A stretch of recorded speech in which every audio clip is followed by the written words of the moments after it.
individual that you mentioned. We would not have moved forward with this if we didn't believe the president. This was within the president's executive authority to continue with this mass deportation effort under the authority provided to him under the Alien Enemies Act. And when you read the act, as I did last time at the podium, a predatory incursion is absolutely what has happened with Tren de Aragua. They have been sent here by the hostile Maduro regime in Venezuela, and the president, immediately upon taking office, designated TDA as a foreign terrorist organization. And under this act, it is within the president's authority to deport these terrorists. And anybody trying to defend these terrorists who have now been sent off of American soil should talk to the families of the individuals who these heinous monsters have killed and have raped. If you talk to those families, they are so heartened by the president's decision to take tough action and to use his executive authority, something that no other president has been willing to do, because President Trump does what he says he's going to do, and he is deporting these foreign terrorists from American soil to secure our homeland, and he's within his rights to do that.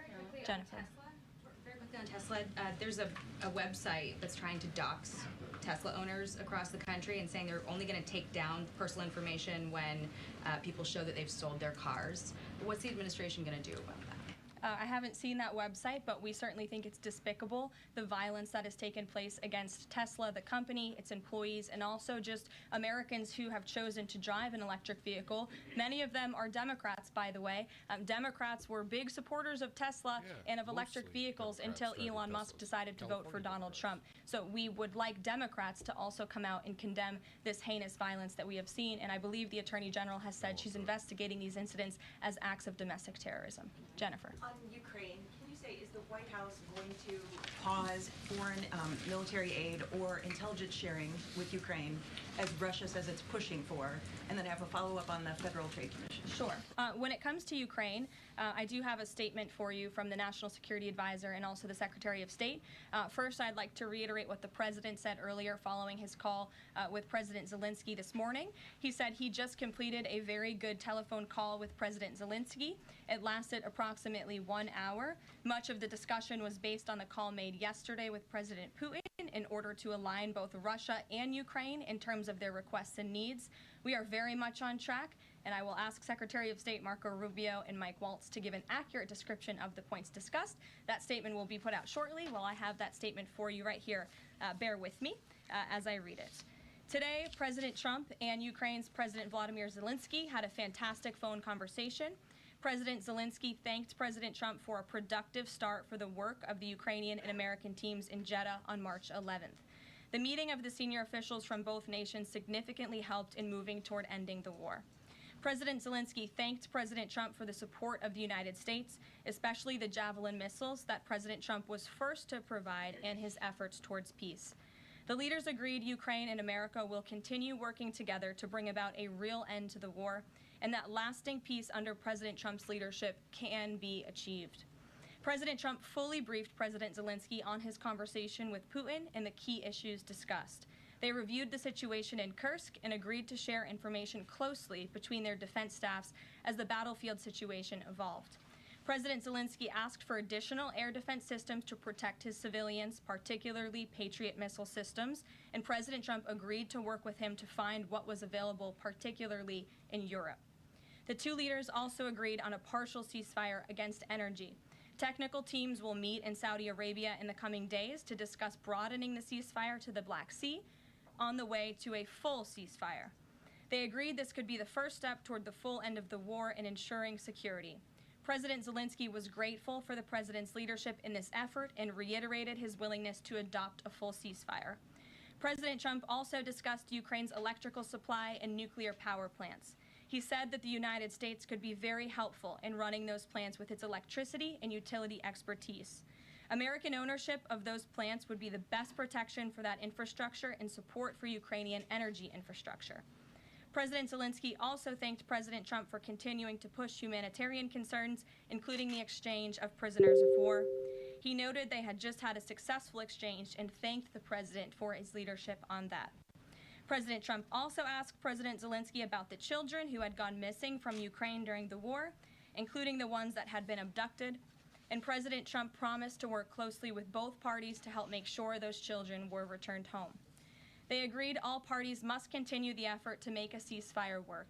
The presidents noted the positive work of their advisors and representatives, especially Secretary Rubio, National Security Advisor Mike Waltz, Special Envoy Kellogg, and others. The presidents instructed their teams to move ahead with the technical issues related to implementing and broadening the partial ceasefire. The presidents instructed their advisors and representatives to carry out this work as quickly as possible. The presidents emphasized that in further meetings, the teams can agree on all necessary aspects of advancing toward lasting peace and security.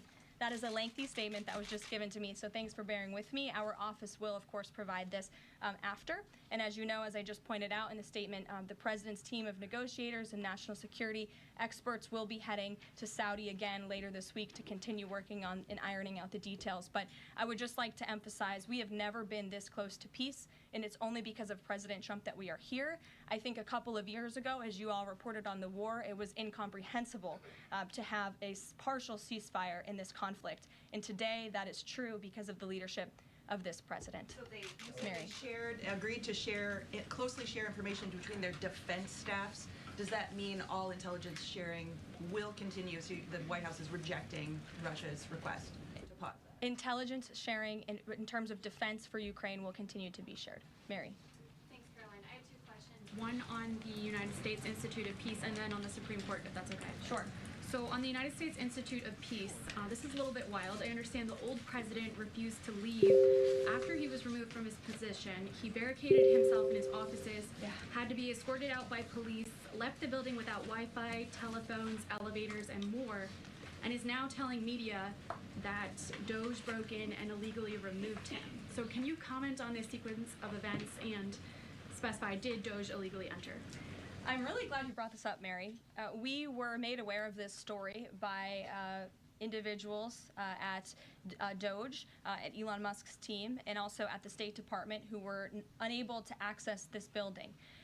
And it became very clear that there was a concerted effort amongst the rogue bureaucrats at the United States Institute of Peace to actually physically barricade themselves essentially inside of the building to prevent political appointees of this administration who work at the direction of the President of the United States to get into the building. There was a piece in the Daily Caller, thank you for sharing the truth on this, about what happened.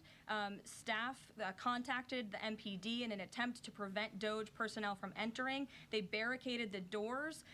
They also disabled telephone lines, internet connections, and other IT infrastructure within the building. They distributed flyers internally, encouraging each other to basically prevent these individuals from accessing the building. I use this to say this is what Doge and this administration is facing. It's a resistance from bureaucrats who don't want to see change in this city.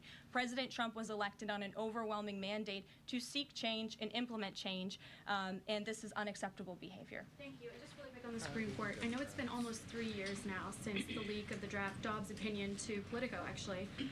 A leak which sparked protesting outside the homes of the justices and even brought on one attempted assassination attempt. I know Justice Alito said that it made the justices targets for assassination, but yet the Supreme Court has not tracked down any leaker. Does the White House have interest in finding out who that leaker was, and can you comment on that at all? I know generally speaking the president has an interest in finding leakers and he believes it's unacceptable, and it's the position of this administration. You've seen the Secretary of Homeland Security has taken tough action at her agency. Leaking is unacceptable to this president and to the leaders across the board in this cabinet, especially when it puts people in harm's way. Sure. Thank you, Caroline. A mom whose daughter was forced to change in a locker room with a biological male at school files a complaint with the DOJ. How will the Trump DOJ deal with violations of President Trump's orders protecting women and girls like this? I would defer you to the Department of Justice on that specific case, but the president has made it incredibly clear that it is the policy of this administration that there are only two genders, male and female, only two sexes rather, male and female, and that we are not going to tolerate such behavior by men pretending to be women. The president will continue to strongly stand for the rights of women and girls, not just in sports and on athletic fields, but also in private spaces like locker rooms and bathrooms. Sure. Go ahead. Thank you. On the FTC, two quick questions. Can you explain the president's thinking in his decision to fire the two Democratic commissioners especially given that Mark Meadow is on track to be confirmed next week and there would be a Republican majority. My biggest question is why now? Sure, because the time was right to let these people go, and the president absolutely has the authority to do it, and they were given ample notice in a letter that I believe your outlet reported on, so it pretty much explains exactly why this administration chose to let those individuals go. Is the ultimate goal to get this to the Supreme Court to try to overturn the 1935 precedent? The goal was to let these individuals go. If we have to fight it all the way to the Supreme Court, we certainly will. Rachel. Back to those deportation flights to El Salvador, can the administration provide any more details on how authorities determined that each of those men were in fact members of a gang? And if the White House can publish images, photos, videos of those men, why can't the administration just release basic information like their identities and names? We are not going to reveal operational details about a counterterrorism operation, but what I can assure you, as I said on Monday, we have the highest degree of confidence in our ICE agents and our Customs and Border Patrol agents who have committed their lives to targeting illegal criminals in our country, particularly foreign terrorists, and they had great evidence and indication. They have the highest degree of professionalism, and they were 100% confident in the individuals that were sent home on these flights and in the president's executive authority to do that. Follow up, I know in the last briefing you cited privacy concerns as a reason why the administration may not be able to reveal the identities. What exactly are the privacy rights of immigrants who were deported that the administration says were dangerous enough to be sent to El Salvador and sit in a prison? Again, as I just said, we're not going to reveal the operational details of a counterterrorism operation for quite obvious reasons. We're trying to combat terrorism here in the United States of America. Jeff. I could ask something else about the phone call yesterday. There was a couple different readouts from the Kremlin and the U.S. on a couple different points. One was energy and infrastructure. The U.S. statement said energy and infrastructure. The Kremlin said energy infrastructure. What is your understanding of what the actual substance of that disagreement was? And then one other question on that. I would defer you to the readout that was provided by the White House. That's our understanding, and that's the truth. And if I could ask a question about the judge as well. How does a president define a bad judge? Is it just someone who disagrees with him? And is that a dangerous precedent in this case, because this is a temporary ruling from Judge Boasberg that he could ultimately rule in your favor? Is he setting up a standard here for calling for the impeachment of a judge who may ultimately rule on your side?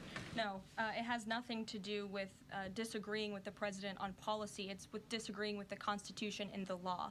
And it's trying to usurp the authority of the executive branch of this country. It's having baseless reasoning for these injunctions. And it's a clear effort by these judges to slow roll this president's agenda. And if you just look at the injunctions that this president has faced, deporting foreign terrorists from our homeland, hiring and firing of executive branch employees, which when the president is the executive of the executive branch. You also see an injunction by a partisan activist judge when it comes to the Secretary of Defense trying to determine the readiness of our troops and the qualifications of our troops in our armed forces. Does a single district court judge really have more authority over the Commander-in-Chief and the Secretary of Defense to determine who should serve in our United States Armed Forces? That's a big no. Absolutely not. Anyone who has taken a basic civics lesson can understand that, and it's ridiculous lawfare that we are witnessing. And it's the president said he respects the Chief Justice here. Does he respect him specifically on this case and this opinion, or respects him overall? And has he spoken to any other Supreme Court justice? The president respects Chief Justice Roberts overall. He just expressed that to me in the Oval Office, but it's also quite clear that the Supreme Court needs to rein in these judges who are acting as partisan activists, and they are undermining the judicial branch, and it's a dereliction of duty on their behalf. Deanna, go ahead. Thank you so much, Caroline. On the call with Zelensky, did they discuss the minerals deal at all? Is that back on the table, and what do the Ukrainians have to do to get that back on the table? And then one on the Russia call as well. Again, I just provided a very lengthy readout of the call that was provided by the Secretary of State and the National Security Advisor. And now we have moved beyond the economic minerals deal. We are at a place of peace. We're at a partial ceasefire, and we're moving towards a full ceasefire and a long-standing peace in this conflict. And that's great news for the American public. The Kremlin readout mentioned that Trump and Putin spoke about potential U.S.-Russia hockey games. And the Kremlin readout also said that Russia wanted the U.S. to stop U.S. intelligence and U.S. funding to Ukraine. The president has said that that conversation did not happen. Just wondering if you can get us any more clarity on that. And also, again, if it's energy infrastructure or if it's energy and infrastructure, because I think there is a big difference between that. Again, as for the readouts of the call, I would defer you to ours. And when it comes to the topic of hockey, it did come up. However, we're more interested in securing a peace deal than scheduling hockey games right now. Sean.